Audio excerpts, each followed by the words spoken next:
Okay, the first thing we need is a screw that fits inside the camera. This one has 12 millimeters in length and 4 millimeters in the width. The 4 millimeters are perfect. I think this is the usual standard size. The 12 millimeters is a little bit too long, but we will fix this with these things over here. Okay, the next thing is something we can put in our mouth. I found this, which is pretty good.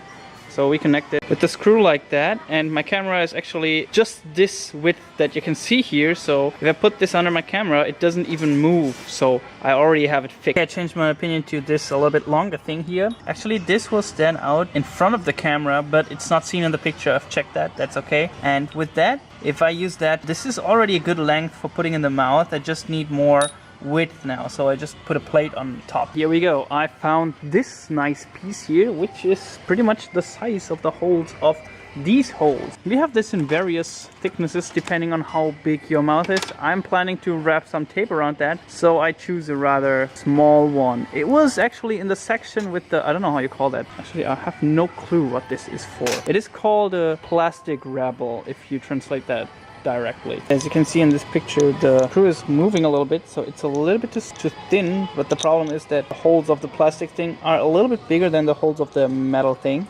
But let's fix that. If we put everything together, it still moves around a little bit, as you can maybe see in the video. And so move it. I hope I can fix this with some paper inside. I will show that later. Okay, the problem for now was there is no shorter screw than this, and the whole screw does not fit in the camera. Of course, this is pretty long, so we have to do something, because if it doesn't fit inside the camera fully, then it starts like rippled up and down.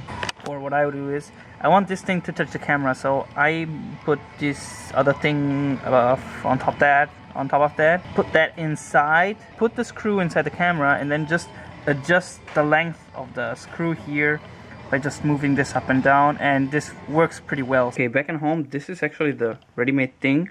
I put some very professional paper in between that, and this works pretty great. This is going to be my mouthpiece. I will wrap this tape around it to make it a little bit better for me to bite it. I figured it's still too hard. I don't get it very soft with this tape. So first I will put some, I bought a fan, and this is like to protect the fan.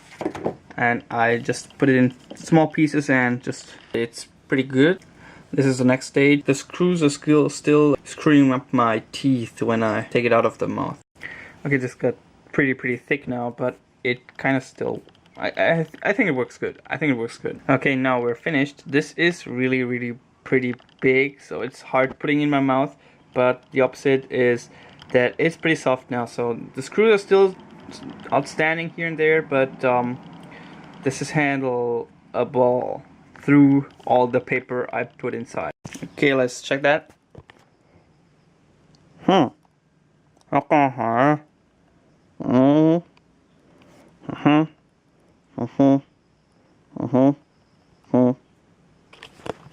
This is what it looks like in total. This is what I was talking about.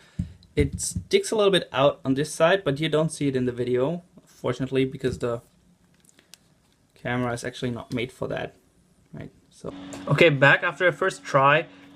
It works pretty well. I did a good shot, but it is indeed too big. So this is actually too big on these sides, so I cannot breathe. I can totally not breathe through my mouth. So what I will have to do is cut a little bit off here and here. And I figured that anyway, I can just use my front teeth to bite. So I will just hold it here. So it actually doesn't matter if this is there or not. Also, the thickness, so the height is a little bit too much, and it's really hard to keep your mouth open that much for, I don't know, 3 minutes or something, depending on what you do. Okay, just tested it. It should actually work with only 3 dots. Okay, so this is version number 2. It's a little bit much smaller. It's still very thick to put in the mouth, so I still have to open the mouth very much. But this is due to the fact that this little thing here is very thick. So if you do the same, I advise you to choose a little bit thinner one, so this is not going to get so high. This is really hard to put in the mouth and keeping there.